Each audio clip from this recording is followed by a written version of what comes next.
మనం తినే పన్నీరు సహజమైనది కాదు. ఇప్పుడు పన్నీర్ వాడకం నుంచి వస్తుంది అది.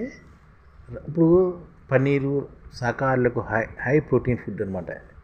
హోటల్లో పెరిగిన ప్రత్యామ్నాయ పన్నీర్ వాడకం. మనం తింటాం పన్నీరు, అది ఒరిజినల్ కాదన్నది మనం చాలామంది చెప్పరు, కానీ ఇది ఆరోగ్యంపై దుష్ప్రభావం చూపుతుంది. మెనువులో పన్నీర్ వివరాలు చాలామంది పెడుతున్నారు హోటల్లో. ఇకపై ఈ నిబంధనలను మనం చూసుకోవాలన్నమాట. పన్నీరు శాకాహారికి హై ప్రోటీన్ ఫుడ్ అనమాట. పాలక్ పన్నీరు, పన్నీర్ టిక్కా, పన్నీర్ 65, చిల్లీ పన్నీరు, పన్నీర్ బటర్ మసాలా అనే రకరకాల వెరైటీలతో రెస్టారెంట్లో చౌలు వస్తుంటాయి.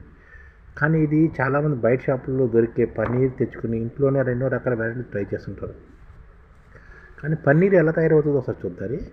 మనం వాడే పాలల్లోని పన్నీర్ ఎంత వస్తుందో చూస్తే, లీటరు తాజా గేదె పాల నుంచి ఎంత పన్నీర్ తయారు చేయొచ్చు అంటే గరిష్టంగా 150 గ్రాముల నుంచి 200 గ్రాముల వరకు తయారవుతుంది. అంటే ఇప్పుడు మన దేశంలో ఉన్న పాలు మొత్తం ఉత్పత్తి పన్నీరు, పెరుగుకి, వెన్నకే సరిపోతుంది. మిగతా టీ పెట్టుకుని సరిపోతుంది అనమాట. ఈ విషయం దేశంలోని 15 కోట్ల పాలు తయారవుతుంటే 50 కోట్ల పాల కింద అమ్మేస్తున్నారు. అంటే 30% 60%, 15% 15 కోట్ల టన్నులని 50 కోట్ల టన్నులుగా చేసి అమ్మేస్తున్నారు అనమాట. అంత పన్నీర్ ఎక్కడ దొరుకుతుంది?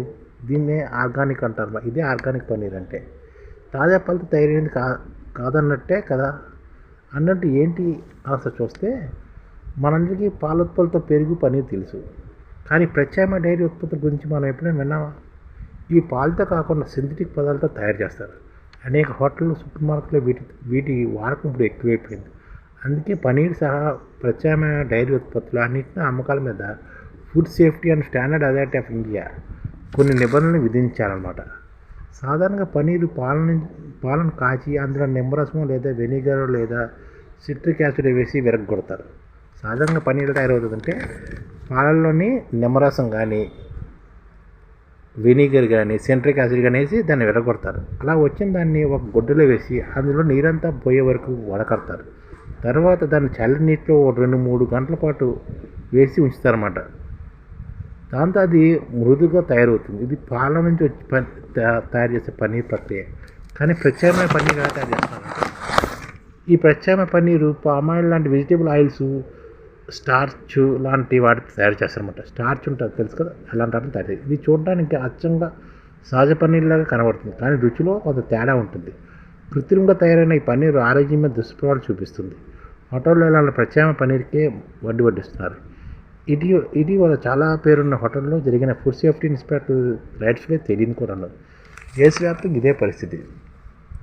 ఒకవేళ ఎవరైనా కృత్రిమ పాల పన్నీరును సహజమైనదిగా లేబుల్ వేసి అమ్మకాలు చేస్తుంటే FSSAI యాప్లో కానీ, వెబ్సైట్లో కానీ ఫిర్యాదు చేయొచ్చు అనమాట. FSSAI సిబ్బంది దీన్ని దృష్టిలో పెట్టుకుని ఇక నుంచి ప్రతి కొనుగోలుదారుడు సూపర్ మార్కెట్లో, డైరీ ఫామ్స్లో, రెస్టారెంట్లో ఇలా ఎక్కడైనా తాము ఆర్డర్ చేయబోయే డైరీ ఫామ్ ప్రోడక్ట్ గురించి సహజమైనదా లేదా కృత్రిమంగా తయారైందా అనే వివరాలు చూసుకోవచ్చు. ఈ వివరాలు లేకపోతే అడిగి మరీ వివరాలు లేబుల్ మీద, రెస్టారెంట్లో అయితే మెనూలో పొందుపరచాలని డిమాండ్ చేయవచ్చు. ఒకవేళ వివరాలు ఉన్నా అవి స్పష్టంగా ఉంటే ఫిర్యాదు చేయవచ్చు. అంటే వివరాలు సడన్గా లేకపోతే మనం ఫిర్యాదు కూడా చేయొచ్చు. కానీ మనం ఎక్కడ చేస్తున్నాం? ఇటీవల ప్రత్యేకంగా పన్నీర్ అమ్మకాల సంఖ్య గణనీయంగా పెరిగిపోయింది.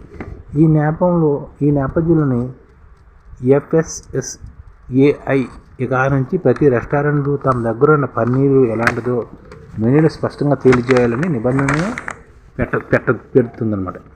తాను ఎలాంటి పన్నీరు ఆర్డర్ చేస్తున్నాడో వినియోగదారు ఖచ్చితంగా తెలియాలి. ఆ చాయిస్ వాళ్ళకు ఉండాలని చెప్తుంది. అంతేకాదు అమ్మకందారు కూడా కృత్రిమ డైరీ ఉత్పత్తుల మీద పాల ఉత్పత్తుల కేటగిరీలో కృత్రిమ లేదా ప్రత్యామ్నాయ పాల ఉత్పత్తులు పరిగణించరాదని స్పష్టం చేసింది. అంతేకాదు వాటి మీద డైరీ ప్రోడక్ట్ అనే లేబుల్ వేయకూడదనే కఠిన నిబంధన కూడా అమలు చేయాలన్నమాట. నిజానికి ఫుడ్ సేఫ్టీ అండ్ స్టాండర్డ్ 2011 నిబంధన ప్రకారం ఈ కృత్రిమ పాల ఉత్పత్తులను డైరీ ప్రోడక్ట్గా, మిశ్రమ పాల ఉత్పత్తులుగా పరిగణించరు. అందుకే వీటి మీద పాల ఉత్పత్తులను లేబుల్ వేయకూడదు. కృత్రిమ పాల ఉత్పత్తుల మీద పాల ఉత్పత్తులను లేబుల్ అతికించడం కొనుగోలుదారులు తప్పుదో పండించడమే కాదు, ఒక రకంగా మోసం చేయడం లాంటిదని చెబుతున్నమాట నిపుణులు. దీనికి సంబంధించి వినియోగదారులు వ్యవహార మంత్రిత్వ శాఖ త్వరలోనే కొన్ని మార్గదర్శకాలు అంటే ఇప్పుడు పన్నీరు పాల నుంచి వచ్చింది పాల ఉత్పత్తి చేయాలి. కానీ వీళ్ళు ఏం చేస్తున్నారు? వెజిటేబుల్ ఆయిల్స్, స్టార్చ్ లాంటి వాటికి తయారు చేసి దానికి కూడాను కృత్రిమ అంటే పాల ఉత్పత్తుల కింద చేసి అమ్మేస్తుంది అనమాట. ఇది మనం అందరూ దృష్టించుకోవాల్సిన విషయం.